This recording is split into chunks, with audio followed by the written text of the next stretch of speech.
students, in this class we are going to discuss solubility and Henry law. See, solubility क्या होती है?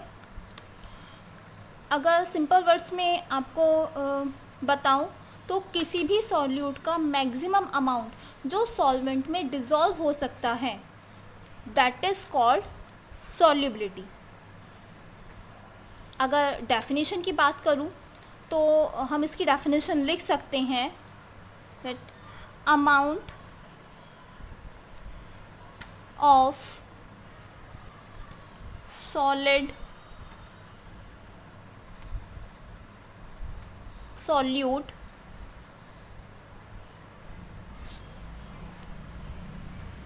dissolve in solvent at a given temperature to form saturated solution known as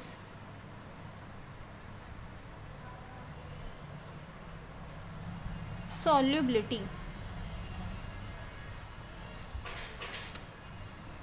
So solubility क्या है?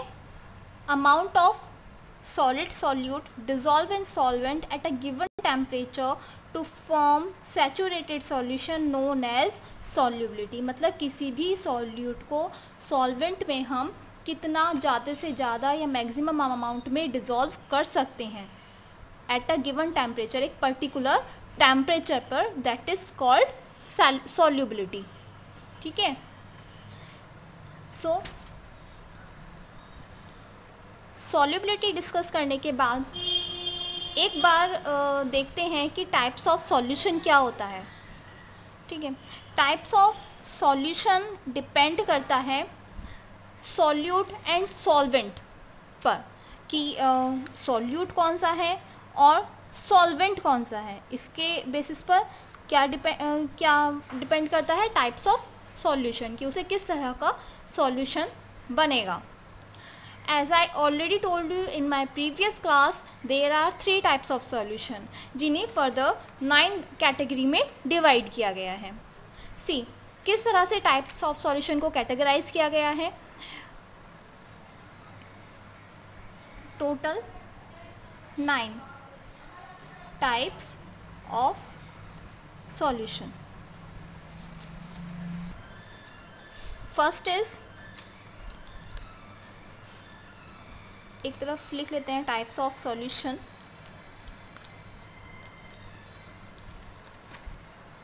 Solute and solvent, यहाँ पे example. ठीक है. Types of solution, solid solution. First is solid solution. Solid solution से मतलब क्या है, जहाँ पर जो सॉल्वेंट है वो क्या रहने वाला है, सॉलिड रहने वाला है, और सॉल्यूट बदलते रहेंगे. ठीक है. Solid solution, types of solution में जब सॉलिड सॉल्यूशन की बात करेंगे तो क्या होगा, सॉल्वेंट सॉलिड रहेगा और सॉल्यूट चेंज होते रहेंगे. मतलब सॉल्वेंट सॉलिड. ठीक है. सॉल्यूट फर्स्ट ले लेते हैं. सपोज हमने ले लिया सॉलिड. सॉलिड, सॉल्यूट भी सॉलिड है, सॉल्वेंट भी सॉलिड है. ठीक है. अब एग्जाम्पल में क्या हो सकता है, सॉलिड सॉलिड में कैसे सॉल्यूशन बनाएगा, तो लिख सकते हैं एग्जाम्पल. अलॉय. अलॉय क्या होता है, मिक्सचर ऑफ डिफरेंट मेटल्स, है ना. आपने पढ़ा है 10th में भी कि अलॉय क्या होता है, mixture of different metal. Like brass.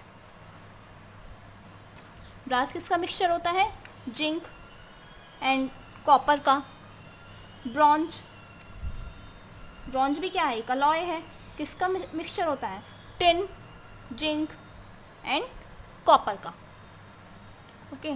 इसके बाद नेक्स्ट है, इसमें भी क्या होगा, सॉल्वेंट क्या रहने वाला है, सॉलिड, एंड सॉल्यूट चेंज हो जाएगा, लिक्विड ले लेते हैं. अब की बार लिक्विड किस में डिसॉल्व होगा, सॉलिड में डिसॉल्व होगा। तो अब आपको पता है जो मरकरी है, मरकरी हमारी पूरी पेरियोडिक टेबल में सिंगल ऐसा कंपाउंड है जो लिक्विड फॉर्म में पाया जाता है मेटल होते हुए भी, ठीक है। अमलगम, अमलगम मतलब क्या होता है, इसमें जो मरकरी है Hg, जो मरकरी है वो डिसॉल्व हो जाती है, डिसॉल्व्ड इन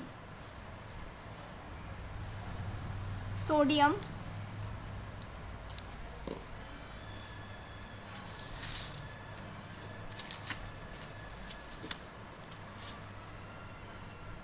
पोटेशियम एक्सेट्रा।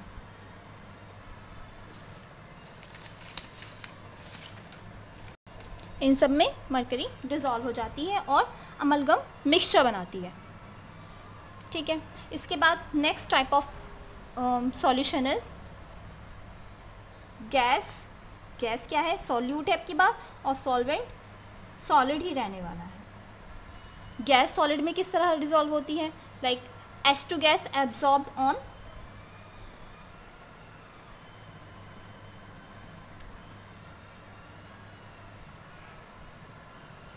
प्लैटिनम या पैलेडियम।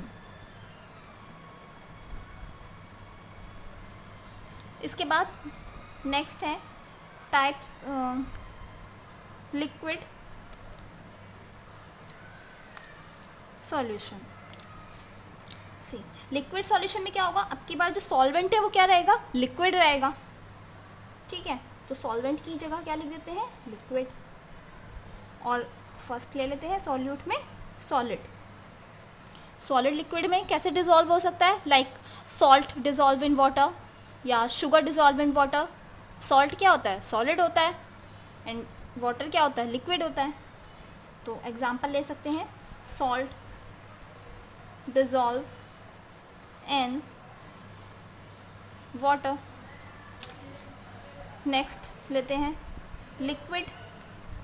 लिक्विड में लिक्विड में डिसॉल्व हो जाता है कैसे, like alcohol dissolve in water. Alcohol water में डिसॉल्व हो सकता है।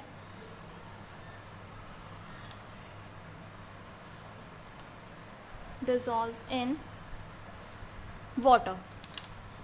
नेक्स्ट ले लेते हैं सॉल्यूट, चेंज कर देते हैं, अगेन गैस हो गया और सॉल्वेंट क्या रहने वाला है, लिक्विड। गैस लिक्विड में किस तरह डिसॉल्व होगी, like oxygen gas in water. Gas in water. या फिर एग्जांपल ले सकते हैं, लाइक कार्बोनेटेड ड्रिंक में CO2 गैस डिसॉल्व रहती है इन कार्बोनेटेड ड्रिंक।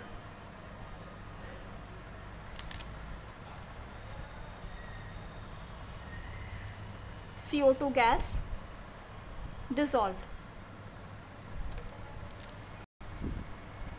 जब आप बाज़ार से कोई पेप्सी, कोका कोला, कोई भी कार्बोनेटेड ड्रिंक खरीदते हैं और जब उसको आप ओपन करते हैं, उसकी सील ओपन करते हैं, तो क्या देखते हैं कि अचानक से बहुत प्रेशर के साथ कुछ बबल्स निकलते हैं, गैस निकलती है। तो क्या होता है कि वे क्या करते हैं, उस ड्रिंक में CO2 गैस को डिसॉल्व करते हैं, ठीक है। Next type of solution is gas solution. इस बार क्या होगा, जो सॉल्वेंट है वो गैस हो जाएगा, गैस। सॉलिड ले लेते हैं। सॉलिड गैस में डिसॉल्व हो सकता है, कैसे हो सकता है, लाइक डस्ट इन एयर। देखा है ना आपने कि जो डस्ट होती है वो एयर में डिसॉल्व हो जाती है, लाइक इसी तरह जब धूल उड़ती है तो dust in air. Next type of solution is, की बार क्या रहेगा, गैस तो सेम रहने वाली है, सॉल्वेंट ही रहने वाला है। इसके अलावा लिक्विड सॉल्यूट ले लेते हैं। लिक्विड गैस में किस तरह होगा, देखिए जब रेनी सीज़न आता है, मॉनसून आता है, तो आपने देखा है कि एटमॉस्फेयर में जो वाटर का कंपोजिशन है थोड़ा ज़्यादा हो जाता है ना, वाटर वेपर एटमॉस्फेयर में ज़्यादा हो जाती है, जिसे हम ह्यूमिडिटी भी कहते हैं। तो लिक्विड क्या होता है बेसिकली, उस समय लिक्विड गैस के साथ, जो हमारा एटमॉस्फेयर है जिसमें बहुत सारी मिक्सचर ऑफ गैसेज हैं, उसके साथ मिक्स हो जाता है, जिसकी वजह से हमें ह्यूमिडिटी फील होती है। लिक्विड इन गैस, एग्जाम्पल ले सकते हैं humidity. Water vapour in atmosphere,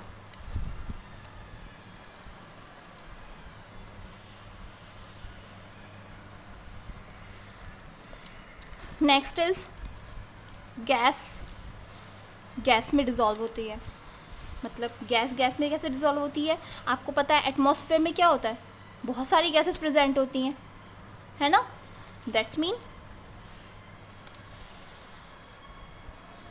mixture of gases. Example ले सकते हैं एटमॉस्फेयर या एयर। ठीक है, यहाँ तक हमने क्या पढ़ा, टाइप्स ऑफ सॉल्यूशन पढ़े, किस तरह से सॉल्यूशंस को कैटेगराइज किया गया है, 9 टाइप्स में, 9 कैटेगरीज में सॉल्यूशन को डिवाइड किया गया है। इसके बाद टाइप्स ऑफ सॉल्यूशन देखने के बाद, सॉरी ये सॉल्यूशन है, टाइप्स ऑफ सॉल्यूशन,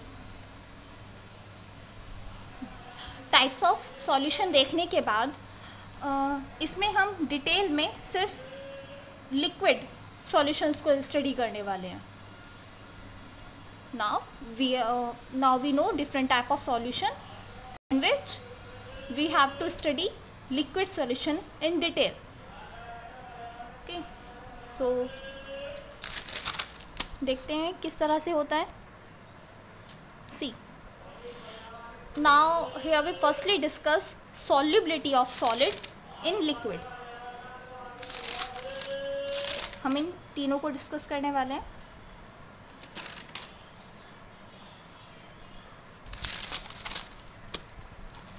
फर्स्ट क्या डिस्कस कर रहे हैं, solubility of solid in liquid.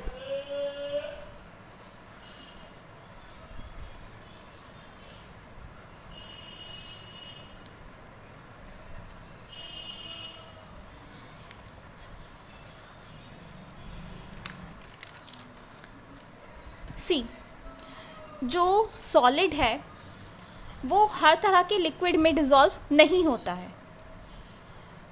मतलब केमिस्ट्री का एक रूल है, लाइक डिसॉल्व लाइक, जिसका मतलब है कि कोई भी सॉल्वेंट अपनी तरह के सॉल्यूट को ही डिसॉल्व करता है। ठीक है, लाइक डिसॉल्व लाइक का मतलब है कि कोई भी सॉल्वेंट अपनी तरह के सॉल्यूट को ही डिसॉल्व करता है, या कह सकते हैं कि कोई भी सॉल्यूट अपने टाइप के सॉल्वेंट में ही डिसॉल्व होता है। मतलब क्या है कि अगर कोई सॉल्यूट, आपको पता है सॉल्यूशन कैसे बनता है, सॉल्यूट प्लस सॉल्वेंट से, है ना, तो अगर कोई सॉल्यूट पोलर है नेचर में तो वो पोलर सॉल्वेंट में ही डिसॉल्व होगा, और अगर कोई सॉल्वेंट नॉन पोलर है तो वो नॉन पोलर सॉल्यूट को ही अपने अंदर डिसॉल्व कर सकता है। एक बार देख लेते हैं पोलर नॉन पोलर से क्या मतलब है। लाइक वाटर का एग्जांपल देखते हैं। आपको पता है वाटर की स्ट्रक्चर ऐसी होती है ना, और वाटर के ऊपर जो ये ऑक्सीजन है, ऑक्सीजन हाईली इलेक्ट्रोनेगेटिव होता है एज कंपेयर टू हाइड्रोजन। इस पे क्या होता है, ये हाईली इलेक्ट्रोनेगेटिव होने की वजह से हाइड्रोजन को अपनी तरफ, ऊपर की तरफ खींचता है, एक फोर्स लगाता है, ऑक्सीजन अपनी तरफ खींचता है, जिसकी वजह से इस पे पार्शियली पॉजिटिव चार्ज आ जाते हैं, है ना, और ये एक पोलर बिहेवियर शो करता है। अब नॉन पोलर देखें, लाइक बेंजीन, ऐसी स्ट्रक्चर होती है बेंजीन की। क्या होता है फॉर्मूला, C6H6,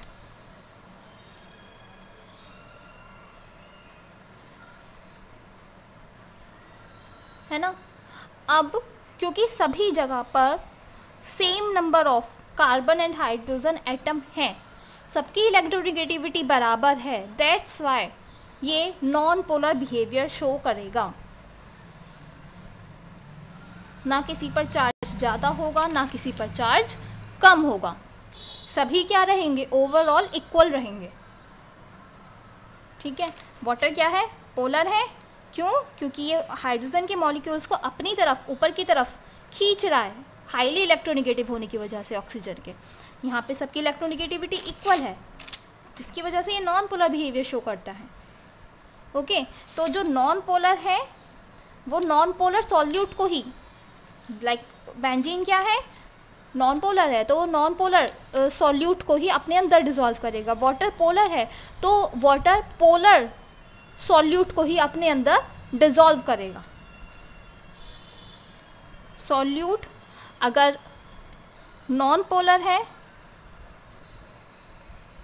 लिख लेते हैं ये, तो नॉन पोलर सॉल्वेंट चाहिए डिसॉल्व करने के लिए। लाइक अगर एग्जांपल लें कि नैफ्थलीन या एंथ्रासिन,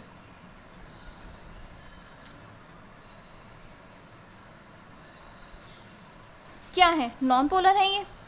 ये किस में डिसॉल्व हो सकते हैं, या तो बेंजीन में, बेंजीन क्या है, बेंजीन भी नॉन पोलर है, या फिर CCl4 में।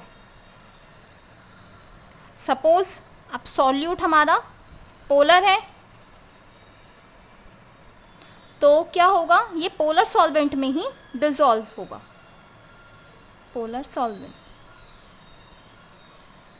सॉल्यूट हमारा NaCl है, तो पोलर सॉल्वेंट NaCl सॉल्ट है, किस में डिसॉल्व हो सकता है इजीली, वाटर में डिसॉल्व हो जाएगा। वाटर भी क्या है, पोलर है, NaCl भी क्या है, पोलर है। नाउ मीनिंग समझ आ गया होगा। लाइक डिसॉल्व, लाइक का मतलब क्या है कि जो सॉल्यूट है वो अपने ही जैसे सॉल्वेंट में डिसॉल्व होता है।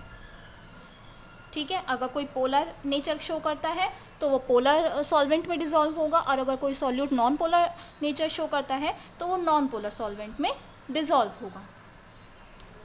इसके बाद next term is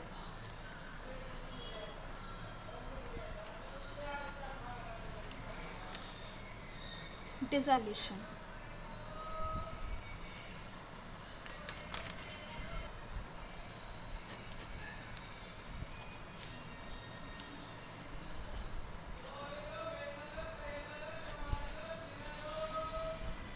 So our next term is dissolution. See, dissolution क्या होता है, एक सॉल्यूट को सॉल्वेंट में जब हम ऐड करते हैं तो सॉल्वेंट में सॉल्यूट की क्वांटिटी बढ़ने लगती है, दैट इज कॉल्ड डिसॉल्यूशन। ठीक है, जब सॉल्यूट को हम सॉल्वेंट में ऐड करते हैं तो सॉल्वेंट में सॉल्यूट की क्वांटिटी बढ़ने लगती है, that is called dissolution. Definition लिख सकते हैं, when a solid,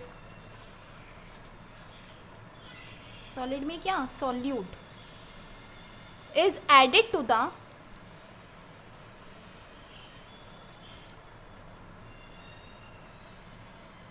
solvent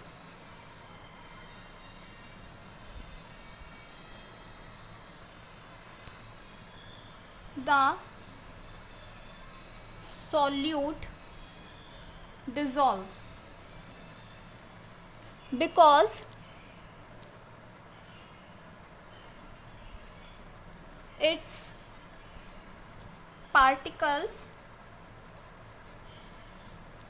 go into the liquid and its concentration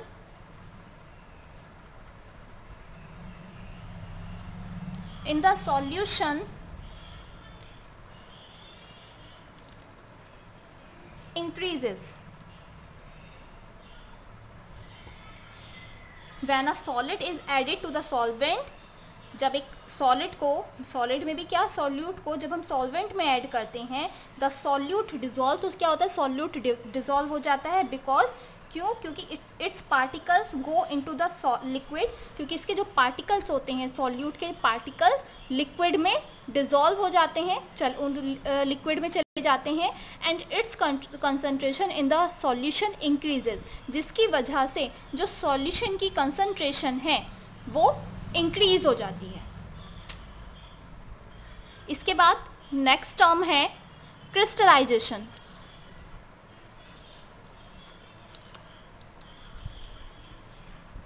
crystallisation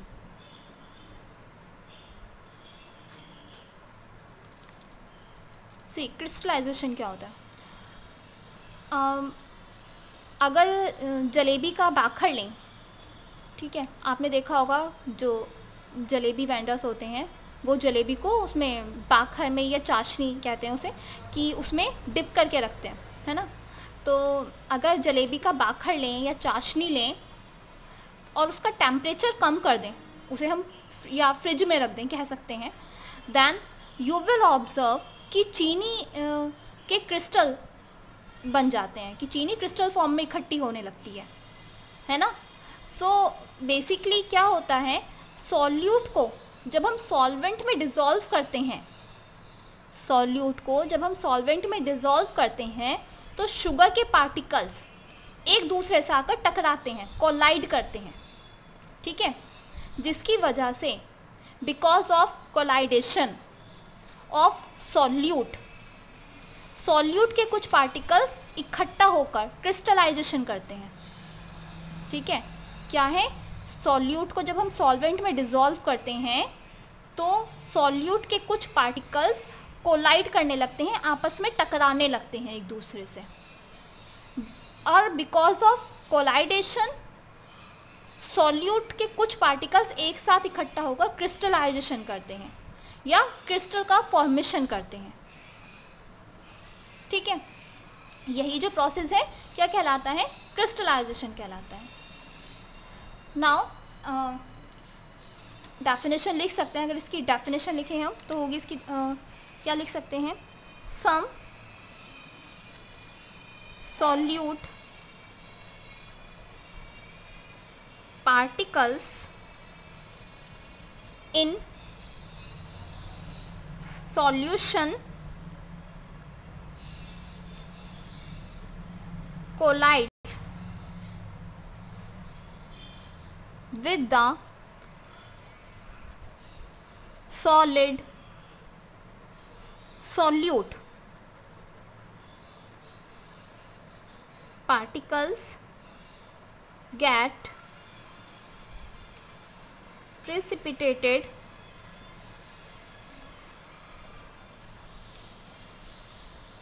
out. This process is called crystallization.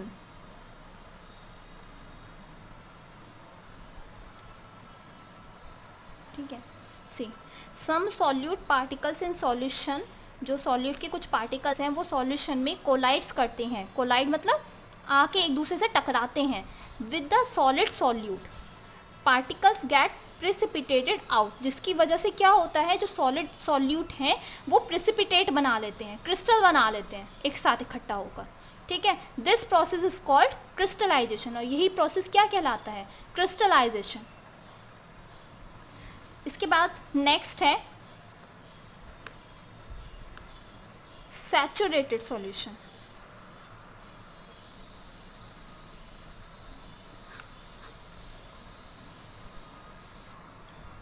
C saturated solution क्या होते हैं, एक एग्जांपल लेते हैं। लेट्स से आप एक टाइम में 4 रोटी खाते हैं, ठीक है।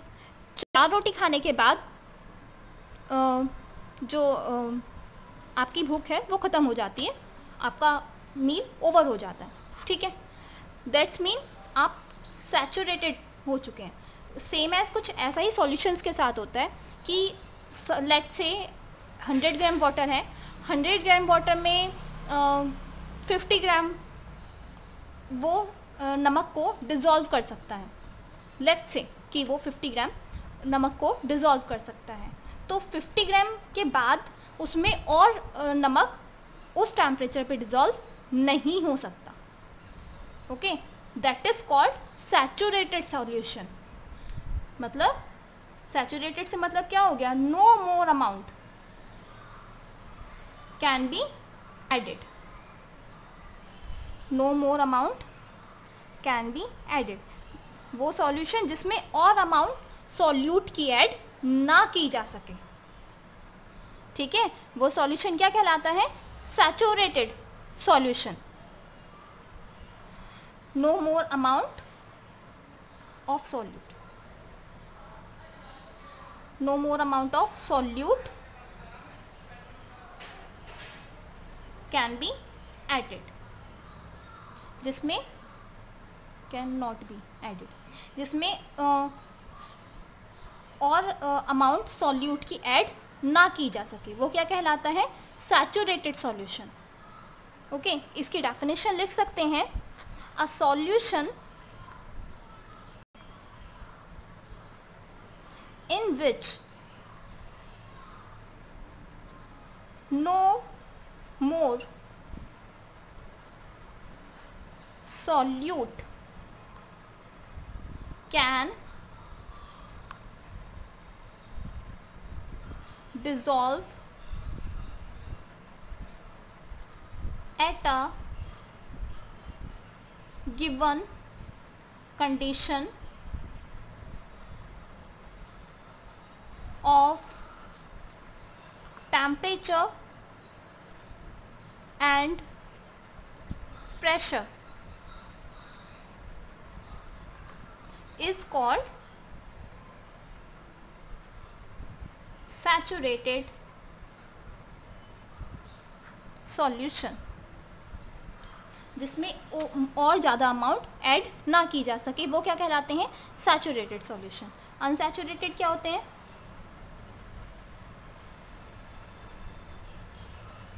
अनसैचुरेटेड सॉल्यूशन, अनसैचुरेटेड सॉल्यूशन वो होते हैं जिसमें और अमाउंट ऐड की जा सके। सपोज लेट्स से कि आप 4 रोटी खाते हैं एक बार में और आपने खाई 1 या 2, तो अभी उसमें आप और खा सकते हैं, है ना। तो इसी तरह सॉल्यूशन में है, लेट्स से कि 100 ग्राम वाटर है एंड उसकी जो कैपेसिटी है सॉल्ट को डिज़ोल्व करने की वो 50 ग्राम है और अभी उसमें डिज़ोल्व हुआ है सिर्फ 20 ग्राम, तो अभी उसके पास स्पेस बाकी है और सॉल्यूट को डिज़ोल्व करने का, तो वो किस तरह का सॉल्यूशन हुआ, अनसैचुरेटेड सॉल्यूशन हुआ। ओके, तो लिख सकते हैं, इन शॉर्ट वर्ड ये भी कह सकते हैं, more solute can be added, जिसमें और सॉल्यूट को ऐड किया जा सके, ठीक है। डेफिनेशन की बात करें, then a solution in which more solute can be dissolved at same temperature is called unsaturated solution। मतलब वो सॉल्यूशन जो कि जिसमें सॉल्यूट की और अमाउंट को ऐड किया जा सके, वे सॉल्यूशन क्या कहलाते हैं, अनसैचुरेटेड सॉल्यूशन कहलाते हैं, ठीक है। इसके बाद हम पढ़ने वाले हैं विच factors affecting solubility of solid. Heading डाल सकते हैं, factors affecting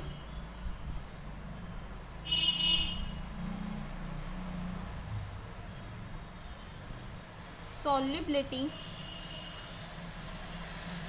of solid। Solid की जो सॉल्युबिलिटी है उसे कौन कौन से फैक्टर्स इफेक्ट करते हैं, ठीक है।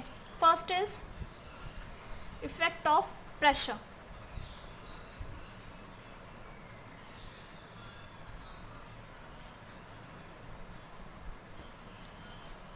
Effect of pressure. See, pressure का कोई भी इफेक्ट सॉलिड की सॉलिबिलिटी पर नहीं पड़ता, नो इफेक्ट। ओके, इसके बाद नेक्स्ट है इफेक्ट ऑफ टेम्परेचर।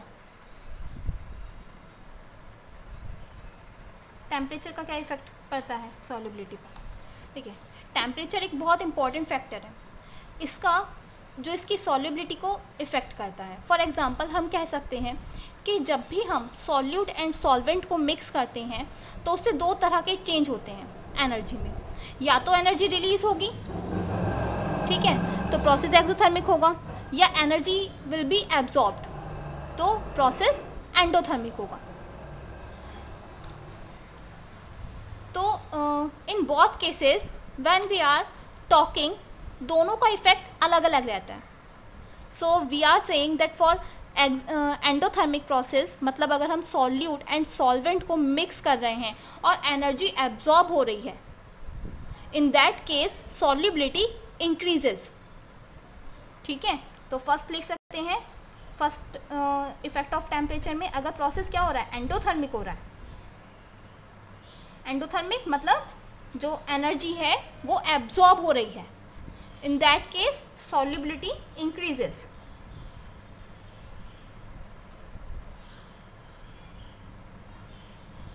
within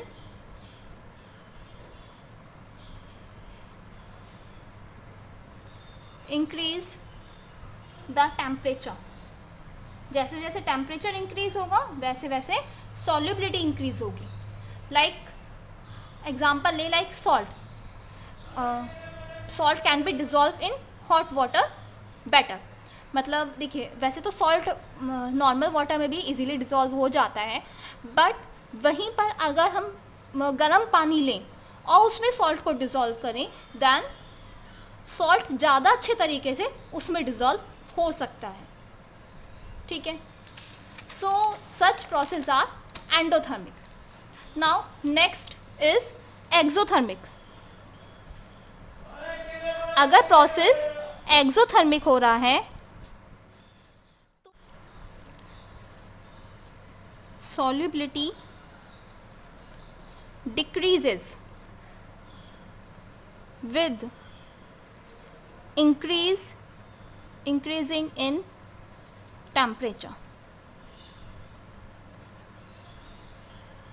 मतलब अगर प्रोसेस एक्सोथर्मिक हो रहा है, वो एनर्जी रिलीज कर रहा है, तो क्या होगा, सॉल्युबिलिटी डिक्रीज हो जाएगी। ठीक है, जैसे जैसे टेम्परेचर इंक्रीज होगा सॉल्युबिलिटी डिक्रीज होती जाएगी। नाउ इन दोनों के बाद there are some hydrated salt also. Third लिख सकते हैं hydrated salt.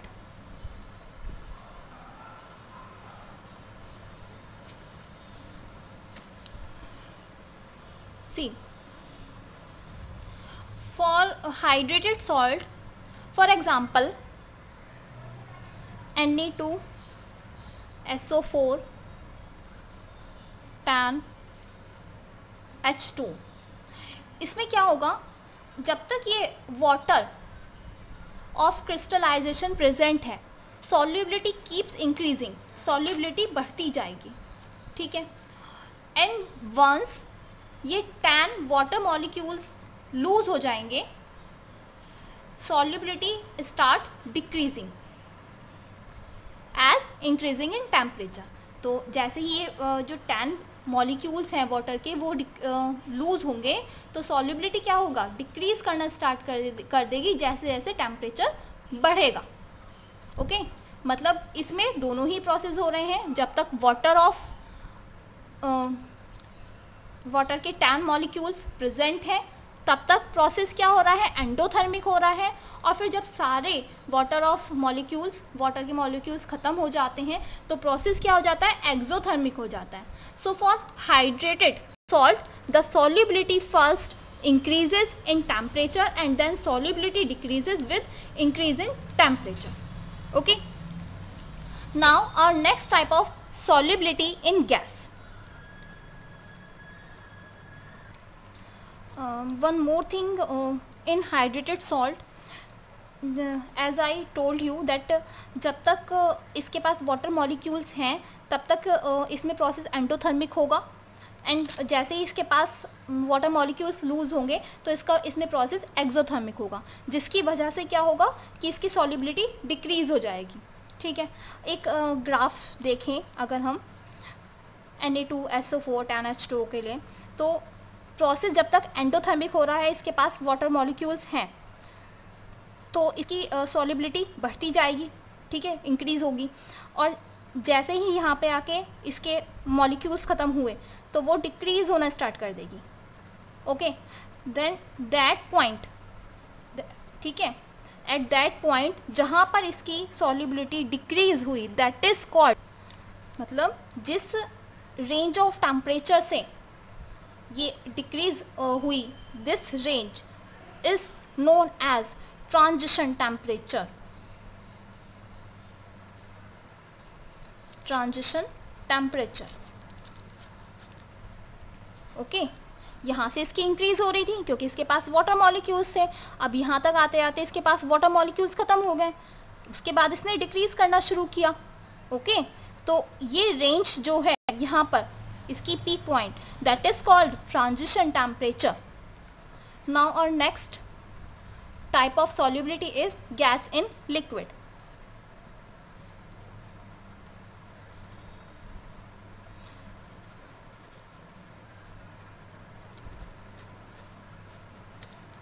See, gas in liquid पाई जाती है like carbonated drinks.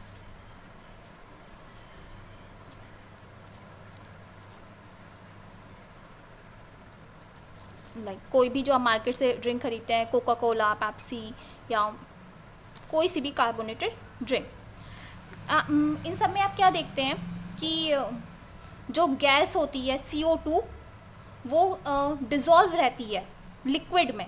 जब आप उसकी सील ओपन करते हैं तो एकदम से बबल्स निकल कर आते हैं ना, एक साउंड के साथ.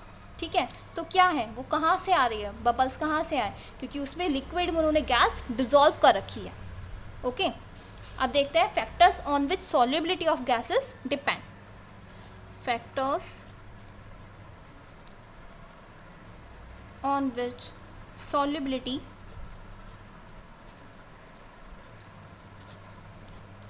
Of gases depend. First of all, it depends upon nature of gas.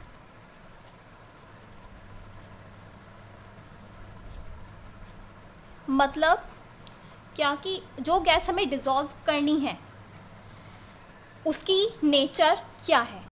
Let's write nature of gas. अगर गैस आपकी पोलर है तो पोलर गैस तो वो इजीली पोलर सॉल्वेंट में आसानी से घुल जाएगी. एग्जाम्पल, सेम चीज़ में घुलता है, काफ़ी बार हम देख चुके हैं. नॉन पोलर गैस पोलर में इजीली नहीं घुलती. लाइक HCl एक पोलर गैस है, ये H2O में बहुत इजीली घुल जाएगा क्योंकि वाटर भी क्या है, पोलर है. But non polar like nitrogen, hydrogen, oxygen easily dissolve नहीं होता. लाइक सी के अंदर वाटर में O2 सॉल्युबल है पर इतनी मात्रा में नहीं है, इतनी क्वांटिटी में नहीं है. ठीक है, इतने इजीली सॉल्युबल नहीं है. उसमें सी में कितनी ऑक्सीजन सॉल्युबल है, बस इतनी ज़्यादा से जो सी होता है, जो समुद्र होता है, उसमें बस उतनी ही ऑक्सीजन होती है जिससे उसमें रहने वाले एक्वेटिक एनिमल्स जो है उनकी रिक्वायरमेंट पूरी हो सके. मतलब जितनी रिक्वायर्ड है बस उतनी ही प्रेजेंट है. ओके, नेक्स्ट है, मतलब कह सकते हैं नेचर ऑफ गैस में क्या समझ में आया आपको कि जो पोलर है वो पोलर में इजीली डिज़ोल्व होता है, जो नॉन पोलर है वो नॉन पोलर में इजीली डिज़ोल्व होता है. ठीक है, next effect is effect of temperature.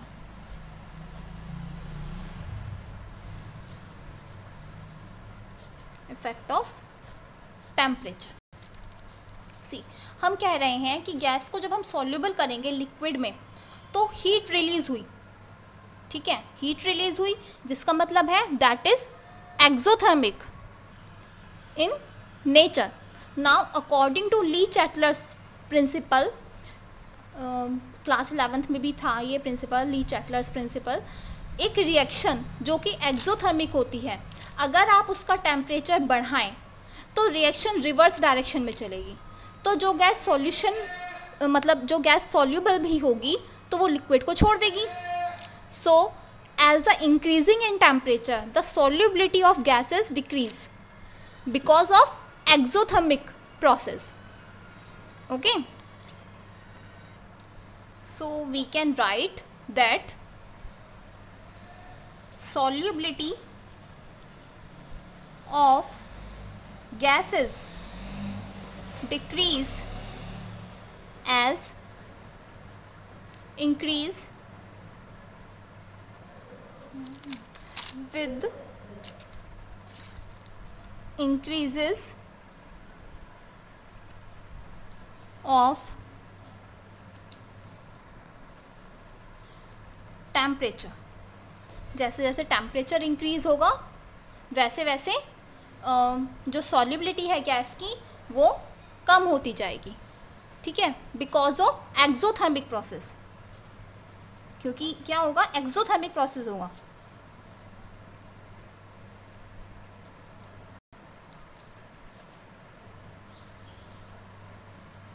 Okay, see, we all know that gases are compressible, और अगर हम इस पर प्रेशर अप्लाई करेंगे तो ये ज़्यादा सॉल्युबल नहीं होंगी।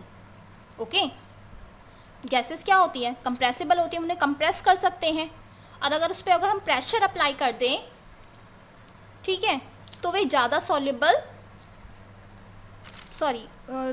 सॉल्युबल होंगी। Okay, and it explains Henry, इसे फर्स्ट टाइम हेनरी ने एक्सप्लेन किया। हेनरी ने क्या किया, first Henry did an experiment जिसमें उन्होंने एक वेसल लिया, कुछ इस तरह का उन्होंने वेसल लिया। ओके, और वेसल को ऊपर से भारी सा पिस्टन लगाकर, मतलब ये तो वेसल था, क्लोज वेसल, और उसके ऊपर एक भारी सा उन्होंने पिस्टन लगा दिया। ओके, और उसके ऊपर कुछ वेट रखा, W1 वेट रख दिया। अब जो वेट रखा उसकी वजह से पिस्टन पर एक प्रेशर लग रहा था, ठीक है। अब इन्होंने चैम्बर के अंदर आधी जगह पर लिक्विड फिल कर दिया, लेट्स से वाटर ले लिया।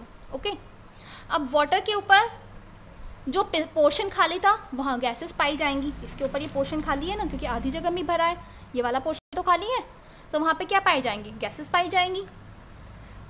अब इन्होंने इसी चैम्बर में जिस पर वेट रखा हुआ था वजन बढ़ा दिया। ओके, इसी चैम्बर में वजन बढ़ाया इन्होंने, ये लिक्विड भरा हुआ था, सील वेसल था, पिस्टन था। अब W1 तो हमारे पास पहले से था, इन्होंने W2 और W3 और रख दिया। ओके,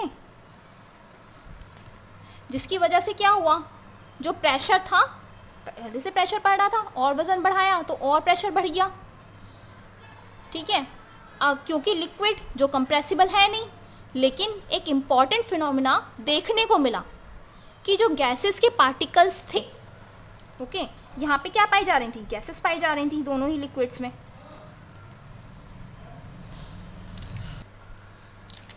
दोनों ही लिक्विड में क्या थी, गैसेस पाई गई थी। तो जब उन्हें प्रेशर अप्लाई हुआ तो फर्स्ट वाले लिक्विड में गैस के पार्टिकल्स कंप्रेस होने के बाद भी कम थे, मतलब जब वे कंप्रेस हुई गैस प्रेशर पड़ने की वजह से, तो उसके बाद भी लिक्विड में गैस के पार्टिकल्स कम थे। पर बाद में लिक्विड के पार्टिकल्स जो थे उसमें गैस ज़्यादा डिसॉल्व पाई गई। ओके, सो यहाँ पर इन्होंने देखा कि less gas present in water, यहाँ पे क्या था, less gas present in water, okay. और जैसे जैसे इन्होंने प्रेशर बढ़ाया, यहाँ पे मोर गैस प्रेजेंट या soluble in liquid, more gas present in water. For that he also plot a graph to explain. See, इन्होंने डिफरेंट गैसेस पे ये प्लॉट बनाया था, ये ग्राफ प्लॉट किया था, ठीक है। तो he obtained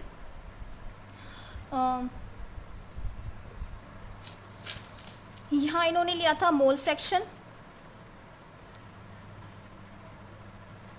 यहाँ इन्होंने लिया था प्रेशर, x एंड प्रेशर, ठीक है। अलग अलग गैसेस पे क्या था, हीलियम, HCl गैस, अलग अलग गैसेस थी, ठीक है। और थोड़ा थोड़ा प्रेशर बढ़ाया, फर्स्ट यहाँ पे जैसे 500, 1000 एंड सेम इधर भी 0.010, फिर 0.020 मोल फ्रैक्शन रखा गया। देन ही obtained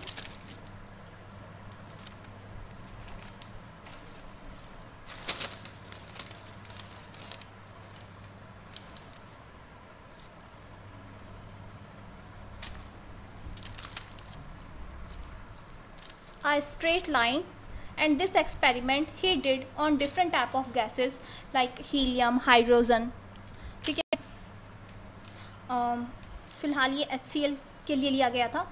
he take mole fraction of 500, 1000 ATM and धीरे धीरे प्रेशर बढ़ाते गए, and he said when pressure is increases the solubility of gases in liquid solvent. he gave a law that is called Henry law. What he said at a particular temperature mass of gas is directly proportional to the pressure. मतलब Henry law क्या था, बहुत important है, ठीक है। एक particular temperature पे जो मास होता है गैस का is directly proportional to pressure, वो प्रेशर के डायरेक्टली प्रोपोर्शनल होता है, ओके। देन उन्होंने कहा m is equal to, proportional का साइन हटाया, and Kp where K is equal to constant, जहाँ पे K क्या है, कांस्टेंट है, ओके। अब उन्होंने इसको मोल फ्रैक्शन की टर्म्स में मतलब राइट किया। किस तरह से, देखिए, x मास को क्या रखा उन्होंने, x मोल फ्रैक्शन की टर्म में रखा, x is proportional to p, okay.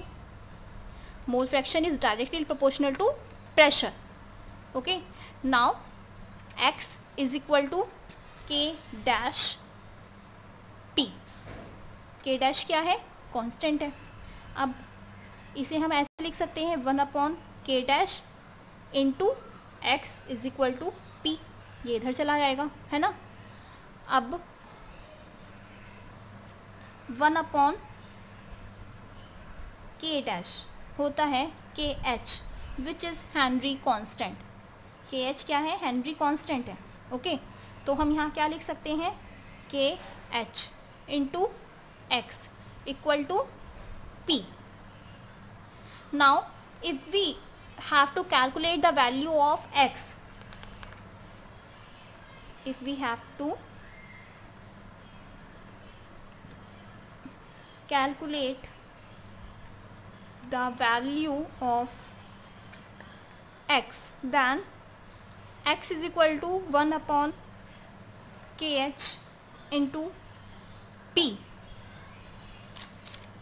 Okay. हम क्या लिख सकते हैं, x इज इक्वल टू ये 1/kh into p. Now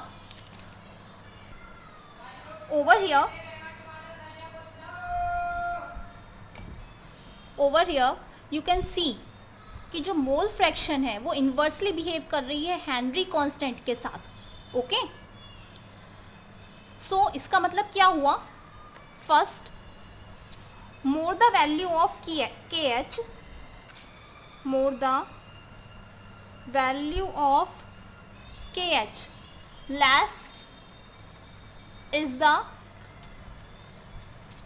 solubility. मतलब मीन्स क्या है, अगर KH का वैल्यू ज़्यादा होगा तो solubility that's going to be less. मतलब जितनी भी गैसेस जिनकी KH की वैल्यू ज़्यादा है वो लेस सॉल्युबल होंगे. ओके, क्यों? क्योंकि ये क्या कर रही है, इन्वर्सली बिहेव कर रही है. सेकंड क्या था, value of KH increases with temperature. जो वैल्यू ऑफ KH है वो किसके साथ, टेम्परेचर के साथ इंक्रीज करेगी. सो अगर टेम्परेचर इंक्रीज करेंगे तो KH की वैल्यू भी इंक्रीज होगी. मतलब हेनरी कांस्टेंट की वैल्यू भी इंक्रीज होगी, है ना. और KH की वैल्यू या हेनरी कांस्टेंट की वैल्यू इंक्रीज होगी तो सॉल्युबिलिटी क्या होगी, डिक्रीज होगी. Okay, that is the reason कि जो एक्वेटिक एनिमल्स होते हैं वो वाटर में कंफर्टेबल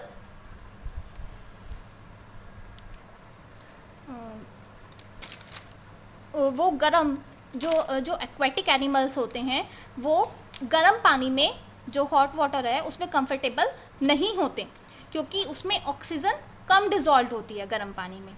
एंड यू नो कि अब उन्हें ब्रीथिंग के लिए जब वे इनहेल करेंगे तो वाटर में से, तो अगर वाटर में ऑक्सीजन की सॉल्युबिलिटी कम है तो वे कंफर्टेबल नहीं होंगे. ओके, तो क्या रीज़न है कि जैसे जैसे टेम्परेचर इंक्रीज होगा वाटर में गैस की सॉल्युबिलिटी कम होगी, और वाटर में गैस की सॉल्युबिलिटी कम होगी.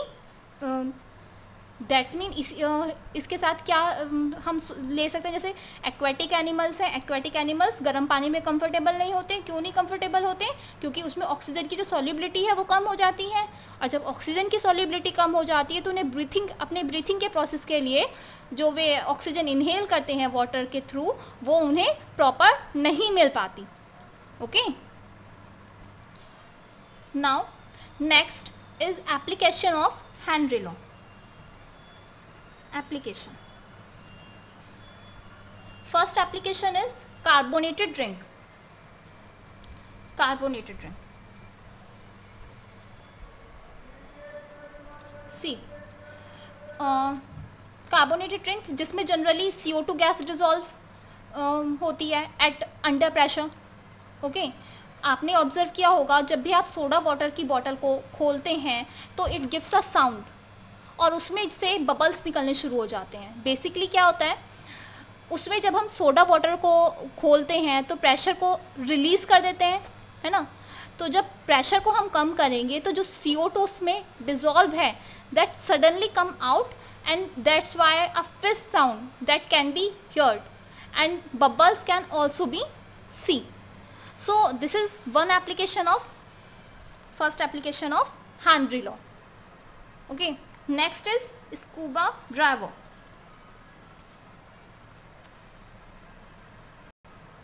Scuba diver. See, scuba diver मतलब जो अंडर द सी जाते हैं to study the aquatic life. ठीक है, तो जब scuba driver under the sea जाते हैं तो pressure is going to be increase.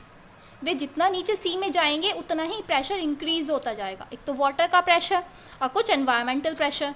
So when he came out pressure कम हो जाता है. जब वो सी से बाहर आते हैं तो प्रेशर कम हो जाता है. तो डिजॉल्व गैसेस जो हमारी बॉडी के अंदर गई हैं वो एकदम से बाहर निकलती हैं. मतलब अंडर वाटर जाने की वजह से पानी में जो डिजॉल्व गैसेस थी हमारी बॉडी में चली गई थी, है ना. अब वो जब बाहर आने पर हमारी बॉडी से निकलना शुरू होंगी तो जिस गैस की सॉल्युबिलिटी कम होगी वो उतनी जल्दी बाहर निकलेगी. तो जब नाइट्रोजन निकलती है तो कुछ इस तरह से निकलती है कि कैपिलरी के अंदर, जो हमारी कैपिलरी है उनके अंदर बबल्स बना देती है, और जिसकी वजह से जो हमारे कैपिलरी के अंदर ऑक्सीजन की सप्लाई होती है वो ब्लॉक हो जाती है। ठीक है, क्यों? क्योंकि जो वो बबल्स बनते हैं वो क्या करते हैं, वेन्स के अंदर ऑक्सीजन की सप्लाई को रोकते हैं, जिसकी वजह से कुछ रेड मार्क्स, कई बार हमारी स्किन पर रेड मार्क्स, इसके अलावा जी मिचलाना, इस तरह की चीजें होने लगती हैं। ठीक है, सो जो वो बबल्स बनते हैं उन्हें हम क्या बुलाते हैं, उन्हें हम बुलाते हैं बेंड्स। ठीक है, अब ये बेंड्स क्या होते हैं? Bends are bubbles of nitrogen in capillary. Bends क्या होते हैं? Bubbles of nitrogen in capillary. हमारी कैपिलरी के अंदर जो नाइट्रोजन के बबल्स बनते हैं उन्हें क्या कहा जाता है? Bends. And these bends block the supply of oxygen in veins. So हम लोग क्या करते हैं, जो सिलेंडर होते हैं उसमें मिक्सचर ऑफ गैसेस डाल देते हैं। ठीक है, we take helium 11.7%, nitrogen 56.2%, oxygen 32.7%. This is the composition of cylinder taken because solubility of helium is less than nitrogen. ठीक है, क्या कंपोजिशन लेते हैं हम? ये कंपोजिशन लेते हैं, और जो क्योंकि इसमें हीलियम जो है वो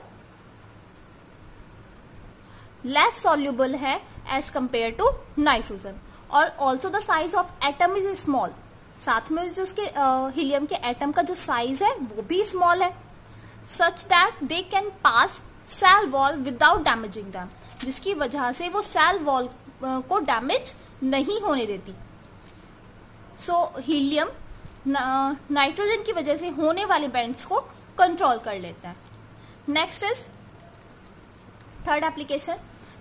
सिमिलरली जो माउंटेनर्स होते हैं वो जैसे जैसे हाई एल्टीट्यूड पर जाते हैं ऑक्सीजन कम होती जाती है as compare to ground level, जिसकी वजह से जो माउंटेनर्स होते हैं उनकी बॉडी में ऑक्सीजन की कंपोजिशन कंसंट्रेशन कम होती जाती है जैसे जैसे हाई एल्टीट्यूड पर वे जाएंगे,